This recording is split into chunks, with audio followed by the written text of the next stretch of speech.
Shalom. First and foremost, I want to give all praises, honor, and glory to Yahweh, Bahasham, Yahushai, Bahasham, Rakha Kudash. Double honors to the elders and the apostles of Great Millstone, and peace and blessings to the elect. And today we're going to go into the book of Judges, the 6th chapter. And as we went through in the 5th chapter, it was mainly a song of Deborah and that Deborah and Barak sung concerning the Lord's deliverance of Israel. So this is the book of Judges, chapter 6, verse 1. And the children of Israel did evil in the sight of the Lord Yahweh. And the Lord delivered them into the hand of Midian 7 years. I remember at the end, I believe, of the 5th chapter, I think it said there was peace for about 40 years or so. And in process of time, Israel went back into the wickedness that got them in that condition in the first place. So the Lord delivers them into the hand of the Midianites 7 years. And the hand of Midian prevailed against Israel, and because of the Midianites, the children of Israel made them the dens, which are in the mountains, and caves, and strongholds. So they basically started to make these hiding places, right, within the mountains and rocks and so on and so forth, to basically hide from the Midianites. And it was so when Israel had sown that the Midianites came up. So when Israel would plant, right, their crops and so on and so forth, the Midianites would come up along with, right, and the Amalekites and the children of the east, which are the nations over on the east of Israel. Even they would come up against them, and they encamped against them and destroyed the increase of the earth till thou come unto Gaza, and left no sustenance for Israel, neither sheep, nor ox, nor ass. Now, in this case, you can imagine either them taking things that they found valuable and, burning the fields, destroying the crops and so on and so forth, as to leave Israel completely impoverished. For they came up with their cattle and their tents, and they came up as grasshoppers for multitude. So they, remember, this was multiple, like a multinational alliance. So they came, when it says as grasshoppers for multitude, meaning there were a lot of them. For both they and their camels were without number, and they entered into the land to destroy it. And Israel was greatly impoverished because of the Midianites, meaning we were lacking, all right, a lot, lacking food, resources, because they were constantly being plundered or destroyed by the Midianites. Now, let me click in here and see. Okay, so Midianites says here, Midian or Midianite meaning strife. The territory of the tribe descended from Midian, son of Abraham by Keturah. Okay, cool. So Israel was going through it at this point. And Israel was greatly impoverished because of the Midianites. And the children of Israel cried unto the Lord Yahweh. And it came to pass, when the children of Israel cried unto the Lord because of the Midianites, that the Lord sent a prophet unto the children of Israel, which said unto them, Thus saith the Lord God of Israel, I brought you up from Egypt, and brought you forth out of the house of bondage. And I delivered you out of the hand of the Egyptians, and out of the hand of all that oppressed you, and drave them out from before you, and gave you their land, i.e. the time of Moses, the time of Joshua, where the Lord had us conquer this land, right, and drove out the original inhabitants. And I said unto you, I am the Lord Yahweh your God. Fear not the gods of the Amorites. Now, when it says fear here, the Lord wasn't just saying, don't be afraid of them. But when you go into that word fear, it also goes into to honor or to reverence, right? To revere, to reverence, to honor or respect these gods. That's what the Lord was mainly getting at here. The only God you should fear and respect is the Most High, it's Yahweh, Bahasham Yahushai, because that's our God. In whose land ye dwell, but ye have not obeyed my voice. And there came an angel of the Lord Yahweh, and sat under an oak, which was in Ophrah, that pertained unto Joash the Abiezrite. And his son Gideon threshed wheat by the winepress to hide it from the Midianites. So he was purposely threshing it in like a hidden area so the Midianites wouldn't see it. Keep in mind now, Gideon and his father here, which he was one of many in his household, they were Manassites, okay, which the word Gideon, the name Gideon, is going to, I think it means hewer, Gadai one. Let's take a look. Here we go, Gideon. Yeah, Gadai one, hewer. They have it here, or a feller, i.e. warrior. Interesting. Cool. And the and the angel of the Lord Yahweh appeared unto him and said unto him, now mind you, this angel, like this angel wasn't like a human form, right? And the reason is because Gideon didn't immediately recognize him as an angel. And the Lord Yahweh said, the Lord Yahweh is with thee. So the angel is there, right? And then he basically makes himself known unto Gideon by probably walks up close to him or clears his throat or says something. And Gideon is able to see him. And he says to Gideon, the Lord Yahweh is with thee, thou mighty man of valor. And Gideon said unto him, O my Lord, if the Lord Yahweh be with us, why then is all this befallen us? So, well, if that truly is the case, now when it says, "Oh my Lord," this is like, there's a good chance that this angel, the form he took was that of one that might have been older than Gideon. So this was more like a courteous or a formal or respectful way when speaking of one that is like older than you or so on. Just like how during the time of the book of Samuel, you'll notice they'll mention like David would mention, like, David thy servant, right? He wasn't really the servant of that person, but it was just, just courtesy, like being respectful. So this doesn't mean that Gideon at this point knew that this was an angel per se. So he's having a conversation with him. And Gideon replies, well, if that's truly the case, then why is the Lord having all these things happen to us? And where be all his miracles which our fathers told us of? Now remember, these were generations after, right? The generation that the Lord had witnessed firsthand, the manna from heaven and the Red Sea parting in half, and the miracles under the hand of Joshua and so on. So these, as for them in their time now, they knew this by way of it being passed down.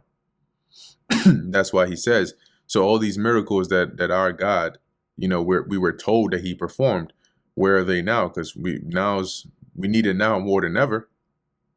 Did not the Lord Yahweh bring us up out of Egypt?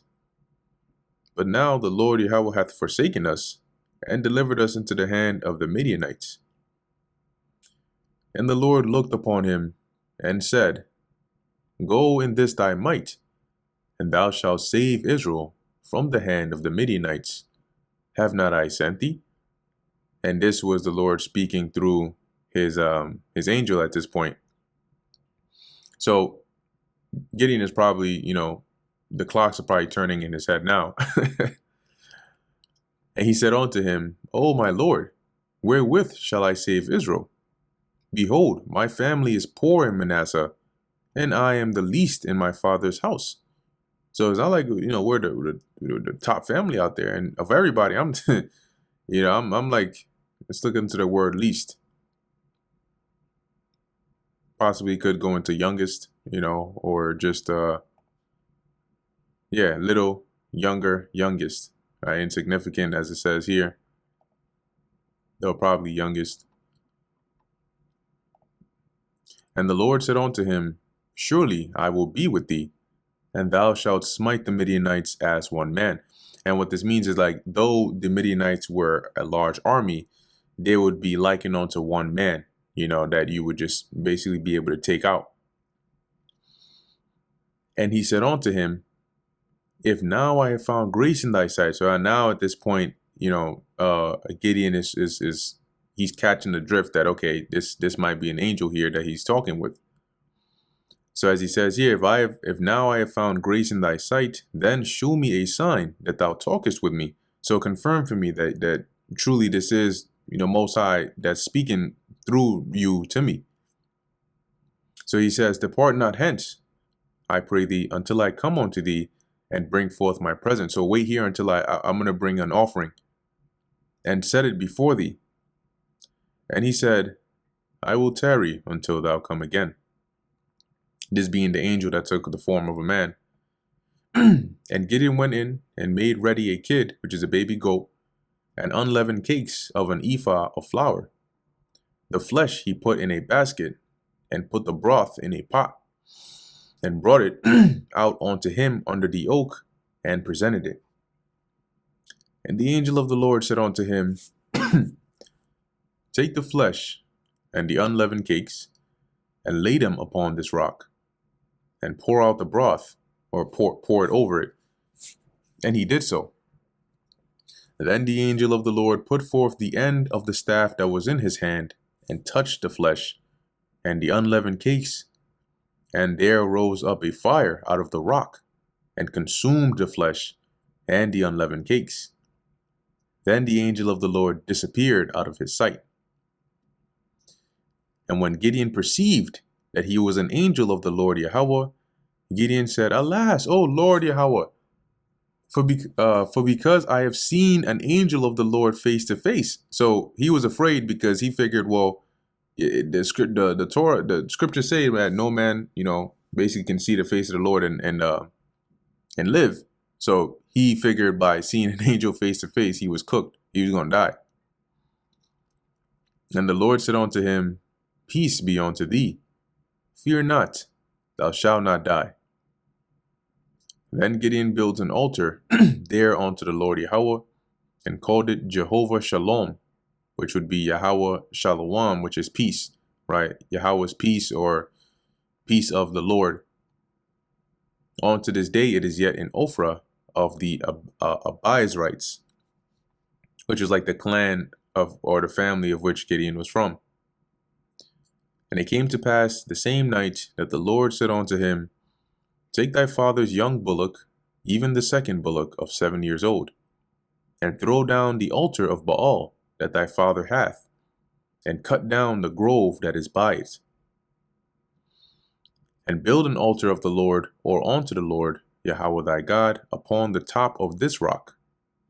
And in the ordered place, meaning place it in a proper arrangement.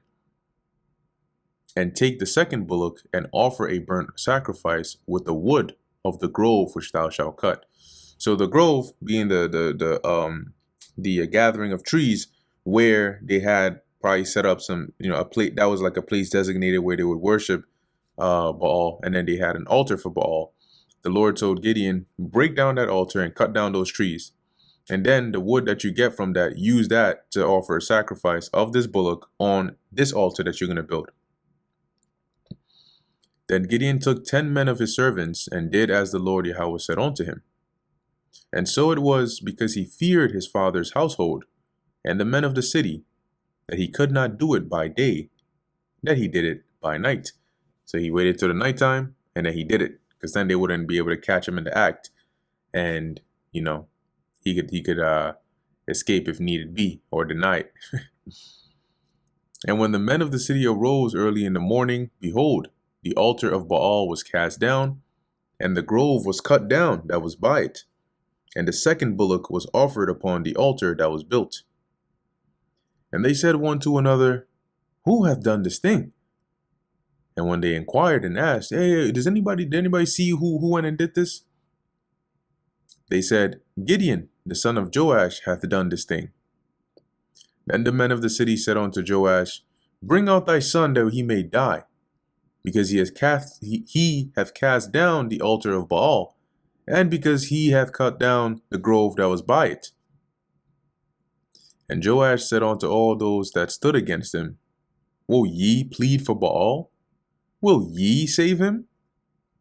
He that will plead for him, let him be put to death while it is yet morning. And he was sort of going from the angle of, well, who are you to plead for Baal? If Baal being a god, does he need you to come and save him? And if anybody's of that mindset, then put them to death. If he be a god, let him plead for himself. So he's a god, right? So he can judge for himself. He can contend for himself. He doesn't need you to come to his aid or his defense. So as it says, if he be a god, let him plead for himself, because one hath cast down his altar. Therefore on that day he called him Jerubbaal, which is he called Gideon Jerubbaal, saying, Let Baal plead against him, which I believe that's what that goes into. Baal contends, or, as it says, let Baal plead against him, because he hath thrown down his altar. Then all the Midianites and the Amalekites and the children of the east were gathered together, and went over and pitched in the valley of Jezreel.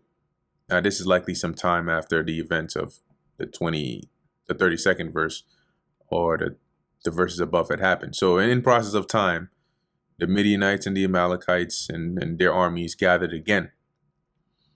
But the Spirit of the Lord Yahweh came upon Gideon, and he blew a trumpet, and Abiezer was gathered after him, being those of that family. And he sent messengers throughout all Manasseh, who also was gathered after him. And he sent messengers unto Asher, and unto Zebulun, and unto Naphtali, and they came up to meet them. So he basically gathered warriors to come and fight with him. And Gideon said unto God, If thou wilt save Israel by mine hand, as thou hast said, behold, I will put a fleece of wool in the floor, and if the dew be on the fleece only, and it be dry upon all the earth beside, then shall I know that thou wilt save Israel by mine hand, as thou hast said. So this would be a sign, right? Show me a sign. Prove this to me. I'm going to let's look up this fleece of wool.